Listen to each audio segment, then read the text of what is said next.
We are holding on page Vav, at the third page of your downloads and copies. And we were speaking about the idea of how is it possible for the Otis and Kalim. I'm sorry, not page, page Zion, not page Vav, excuse me. We were speaking about how it's possible for the Otis and Kalim to join together if they're such opposite. The Otis are something that goes upwards totally. It's completely, rising upwards, and it's a fakis nikeres. It's a revealed cleaving to Hashem. Whereas the Kalim are not that way. The Kalim are the idea of concealment and the idea of fake is built in the keres, that they're unrecognizable, they're cleaving to Hashem. And we started explaining that the Oiris appreciate and realize the great advantage that the great advantage that there is in the great advantage that there is in the Kalim, and because it's rooted in the choilus lahoir, in the capability to illuminate. I'm sorry, the capability to hold himself back from illumination, which is a higher thing than illumination itself, or the capability to illuminate. And the oir reveals that in the keli, because the keli on its own does not have that revealed in it, because it's helam and concealment. So that is all from the perspective of the oir, that because the oir reveals that in the keli, and the oir sees that in the keli, so therefore the oir, the revelation, the light is able to join with the vessel. Now he's going to talk about the opposite way. In other words, not the opposite way, but what is it about the vessel that makes it possible to join with the oir? So we're holding on towards the bottom of page Vav. No, excuse me, I spoke at page Zion, line 16, after the period. The Gam Tzadakli, also from the perspective of the vessel, there's possible and it's able to join with the oil. How come? The Kivun Shakli in Yoni Bittel, since the idea of the vessel, its whole idea, its whole purpose is about being bottled. That's what a vessel means. A vessel means it is bottled to the thing that's in it. The Rebbe often in Sichos brings the example from the Gemara in Masechtas Shabbos, that it's in Masechtas Shabbos speaks about to be able to be liable for transgressing the laws of Hitzah on Shabbos, of carrying outside on Shabbos. You need to carry things out according to the appropriate shear that's useful for that particular item, that's usable for that particular item. For food, for example, needs to be a kazayas. That's considered an edible thing. Something less than a kazayas is not really considered edible. Or again, somebody speaks about different foods. I'm not going to get into the shiurim now. What happens if a person placed a crumb inside a huge pot and he carried that pot outside on Shabbos? So the person is not liable. Why is he not liable in the laws of Shabbos? Because the whole idea of the pot and any vessel is to serve the food that's in the vessel. Therefore, because the whole purpose of the pot is to serve the food that's in the vessel, you're not liable on the food because the food is less than a shear, it's only a crumb. And you're not liable on the pot because the pot has no individual thing on its own when there's something in it. It is completely nullified to the food, to the crumb that's in it. So just like he's not liable on the crumb, he's not liable on the pot. So that is the example of what a keli is all about. A keli is all about being completely nullified to the vessel without any separate identity of its own. So he says, line 17, that he's completely sublimated and nullified to anything that is not a vessel, that is like outside of the vessel, not vessel itself. And how much more so is it bottled to the light that revealed in the vessel its advantage and quality. Because on his own, the oil, I'm sorry, the keli's great quality is something that's concealed, as we said before. Dafke ha'oir, dafke gilabayas malasi. Specifically, and it's only the light that revealed in the vessel its advantage. Therefore, in addition to the keli being in general a state of bittul, how much more so is it bottled to the oir that revealed in the keli what the oir is about, what the keli is about, I'm sorry. So therefore, because of these two directions, what the oir does for the keli and what the keli appreciates from the oir, so even though oirs and kelim are really two opposite things, they're still in all. Therefore, it's possible to be the joining of the lights and the vessels also from the perspective of the oir and also from the perspective of the vessel. Any questions before we go on? Okay, now the mimer is going to expand this idea of the unity of oirs and kelim to many different things. Let's say it'll go to the source of oirs and kelim. The source of oirs and kelim comes from the famous Havai and Olakim and how they are joined together and united with each other. Then he's going to speak about higher, about Simtsum and Kav. And then he's going to speak about how in the person there's the Nefesh Elokis and Nefesh Abamis. All these things reflect and express this type of unity of Oiris and Kalim, even though we will point out how each one is opposite, and still in all, they work together and function together. Ois Gimel, bottom of page 9, line 24. The root of the idea of the joint of the vessels and the lights and the vessels, who it's because, where do we find this? Initially, where does it start off with? It's because of their this source, which the source of the Eretz and Kalim is in the names of Yud Kei Vav Kei, in the name Elokim. Avayu Shorish Oiris. Shem Yud Kei Vav Kei Hashem is the root of the Oiris. Velakim Shorish HaKelim and Elokim, which is the idea of constriction, symptom, covering, concealment. That's the source of vessels, because vessels do the same thing. They conceal and cover and limit and hold back the light. Therefore, because in their source there is this union, so therefore it's reflected in the Eretz Kelim itself. Because of this union of Shem Havai and Shem Elokim, top of page Ches, Nimshach Ininas Chabras, Oiris v'Kelim. So therefore it comes down as well that in the Oiris and Kelim there's also the joining between them. The idea behind this is in Eksiv, it says in the pasuk Shemesh Magin Havaya Elokim, that the two names of Havai and Elokim are like the sun and its shield, its sheath, its protection. So it shouldn't illuminate, it shouldn't burn up everything. Just like the effect of a sheath, of a shield, is in two components. What are the two components? Harishon, the first component is it conceals the sunlight. Vasheni, and the second idea of the Magin is it doesn't just conceal and that's it. No sunlight. Stop the sunlight. No, that's not the purpose. Through concealing the essence of the light. So then we get he reveals now the light below. And by the way, Chassidus explains that this is the difference between an ordinary garment and what's called a levush sack. When you throw a person in a sack, chas v'sholom, so then the whole sack conceals him. It doesn't act as anything in service to the person. Whereas a normal garment allows the person to reveal himself, allows him to go out into the street, allows him to function because it's tailored to him, etc., etc. Sometimes it even, as a uniform, reveals who the person is, or an important garment like a royal garment indicate his royalty and so on.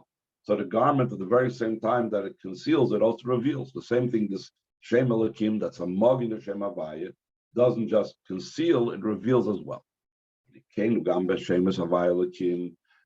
So too, it's in the names of Havaya and Elokim. Same Elokim Master Allah, the Shem Havaya, the name Elokim conceals the light of Shem Yud Kei Vav Kei, but through that concealment itself, by days of Poil Shia Gilu Oir Havaya B'Kelim, through that it causes that the Shem Havaya should be able to come down to the vessels, because if not for Shem Elokim covering over on Shem Havaya would be too powerful, too infinite to be able to fit into the vessels themselves. So now the Rebbe says, we can look at the interaction between Shem Havaya and Elokim in two ways. One way of looking at the interaction is they're like contrasting, and if you will, in dispute with each other and battling each other. Either it's going to be Gili Oyer, Havaya, or it's going to be constriction and concealment, Shem Elokim. The Rebbe is going to say no, that Shem Havaya and Elokim are working in tandem. They are a partnership. They're not fighting each other. So he says, in line 9, Inyan Zeh, Ein B'derech, his Gabrim Zeh, the way Shem Havaya and Shem Elokim work together is not in such a way that each one is overpowering the other. So then sometimes Shem Havaya should be in ascendancy. And what would be the result of that? And then when Shem Havaya is overpowering Shem Elokim, so then would have to be the revelation totally without any boundaries whatsoever, because that's Shem Havaya, no limitations, because there's no Elokim to limit it. Ulafamim is Gabra Shem Elokim, and this in every type of challenge. So sometimes it would be the other way around. Sometimes Shem Elokim would be able to overcome, and then would be completely dark. It will be complete concealment.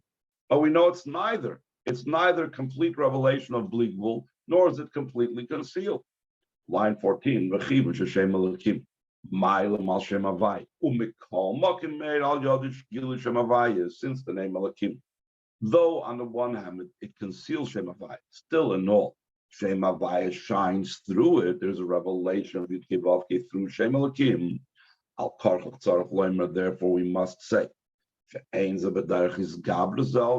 not in such a way that Shem Havaya and Shem Elokim overpower each other and challenge each other, but rather in a way that they fit and correspond to each other. It's like a hand and glove, they work together. Therefore, Shem Havaya and Shem Elokim work together, work in partnership, work in unity. By days after least, as Chabad started through that, it's possible to be the joining of lights in vessels.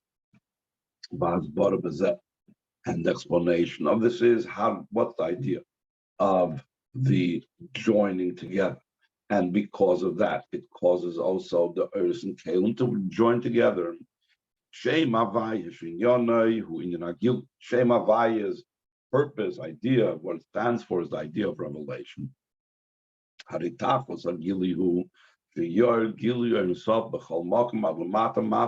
That should shine the revelation of the infinite light of Hashem everywhere, till down here below.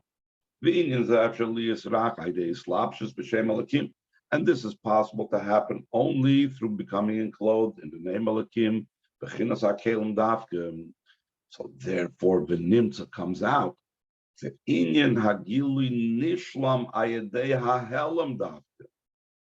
The purpose is revelation.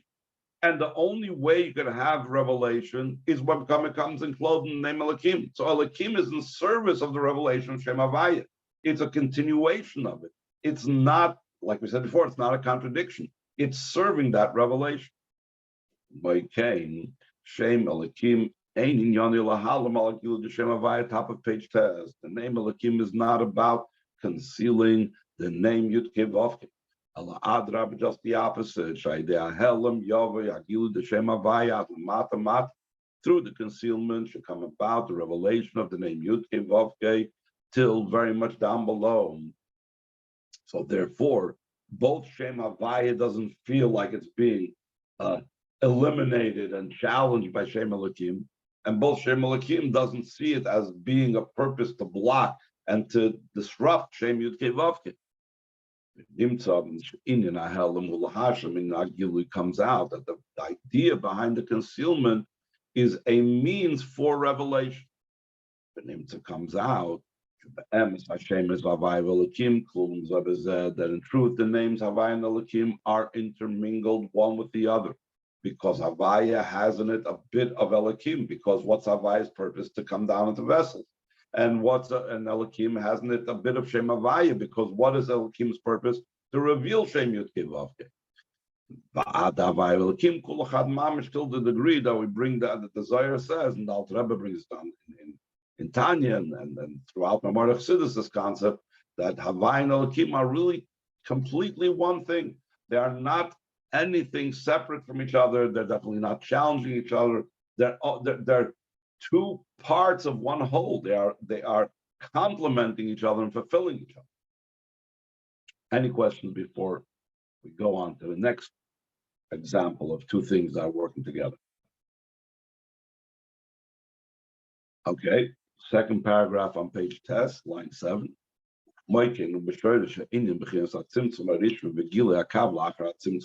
So too, it's concerning the root of this. In other words, like I mentioned before, if you trace it back further, Iris and Kalim is one stop. A higher stop is Havaya and Elokim, which is the source. Now let's go to the source of that. So you go to the level of Tzimtzum Marisha and the first constriction of Hashem, which is a concealment. The Gili Akav La'achrat Tzimtzum, and the revelation of that thin line of divine revelation after the constriction, as opposed to before the Tzimtzum Marisha, it is filled all possible space. What is the purpose? What's the intention of that first tzimtzum, as well as all tzimtzumim? It's for the sake of revelation. I know this means even tzimtzum arish, which is different than all the other tzimtzumim that follow it. All other tzimtzumim are in a way that they only lessen the light. It's not they completely do away with the light. So when you lessen the light, I could see, yes, the tzimtzum is about revelation as well. The haraya, the proof for it is, it doesn't completely get rid of the light. But on the other hand, the first tzimtzum is no way that the light's completely removed. So you might think that over there where the light is completely removed, that's not about revelation, that's completely about concealment. He says we got to look at the intention. What's the purpose? Also, the first tzimtzum's purpose is for the sake of revelation. So therefore, the tzimtzum harishon, just like Shem Elokim, is an expression of the Gilui of Shem Havaya. The same thing, tzimtzum harishon is about revelation. So too concerning the revelation, which that's the line of the godly revelation that comes after the tzimtzum harishon. In that kav, it's felt the tzimtzum. The tzimtzum impacts the kav. The kav was not something that was able to be without the tzimtzum transforming it and causing it to be a kav. Because before the tzimtzum, the light was without an end. And after the tzimtzum, the revelation now comes, instead of this huge, all possibility of space being completely expanded, instead it's a very thin line. Then who caused that? What was the means how that happened? That the tzimtzum caused that. So therefore, the kav is like laboring under the effects of the tzimtzum. The idea of it is revelation. This ray of the kav is not something that comes out of the tzimtzum. It is going through the tzimtzum, and as a result of the tzimtzum, but its source is from somewhere else. Rather, its source is from the great circle prior to the tzimtzum, meaning from the Oirin, so from the infinite light of Hashem that filled all possible space. is where it's getting its light and energy from. Therefore, so the same thing like we find in Shem Havai and Elakim, that each one shares and has part of the other in it. The same thing with Kav and Tzimtzum. Nimtza line 21 comes out. Tzimtzum yesh kavanas hagilui ubekav nirgashin not tzimtzum. In the tzimtzum, there's the purpose and intention. Why is there a tzimtzum? For the sake of the revelation. And in the kav, which is about revelation, it's still affected by and impacted and felt the tzimtzum. That is the reason why in Havai and Elakim we have the same thing. It's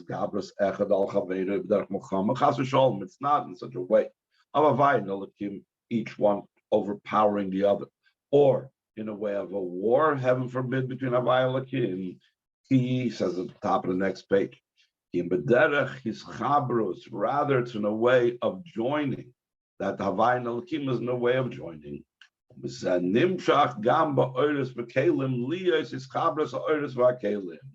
And from this it comes down that it becomes also the Oiris and Kalim, that they are also in such a way that they are joined together. They're not at loggerheads, they're not battling each other, they're not fighting each other for ascendancy. Because it all started from Tzimtzum Rishon and the Kav, and then because of that came about Havai and Elakim, and because of that, Oiris and Kalim. So now we're going to bring it down the next step.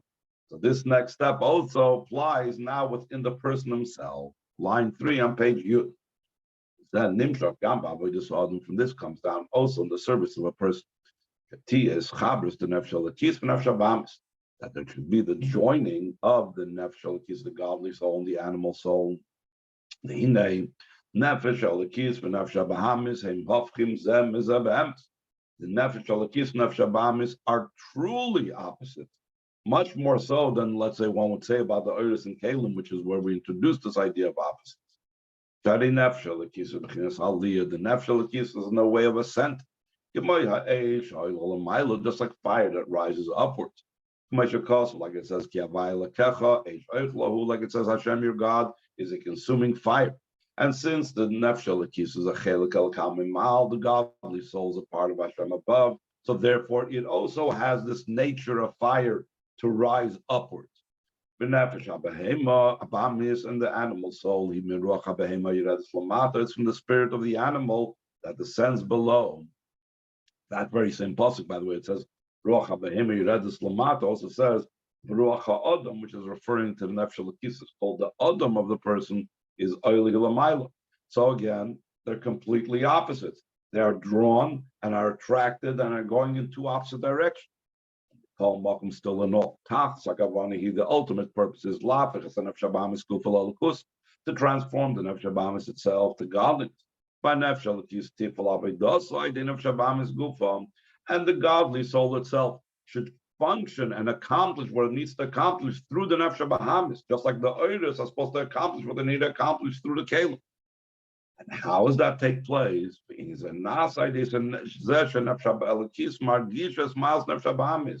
How does the Nefesh Elokis able to work with the Nefesh Bahamis? Because it recognizes the true advantage that there is in the Nefesh Bahamis. Why is there an advantage? What advantage is in the Nefesh Bahamis? Yes, but Nitzas Gavoy B'Yosef. Nefesh Abamis hasn't a very high spark. Elish enough Lamata, but it fell down here below because of Shviras HaKelim. So therefore, Nefesh Elokis appreciates Nefesh Abamis has something that it doesn't have. Therefore, it's willing to work with it and to reveal it. Now the Rebbe is going to add a very gishmake point. The Nefesh Abamis also has another idea. Nefesh Abamis, yes, but in an habitul k'may b'behem, left to its own nature. The animal soul has bittul, like an animal. An animal essentially has bittul. And therefore, she betela Nefesh Elokis. At its essence, it's nullified to the godly soul. Just like we said, the keli, by its very nature, is bottled to anything that's not keli, especially it's bottled to the oir. The same thing that Nefesh Abamis has, because it's an animal by its nature is bottled to something that is greater than it. Therefore, there could be the joining of Nefesh Elokis and Nefesh Abamis, both from the perspective of Nefesh Elokis and the perspective of Nefesh Abamis.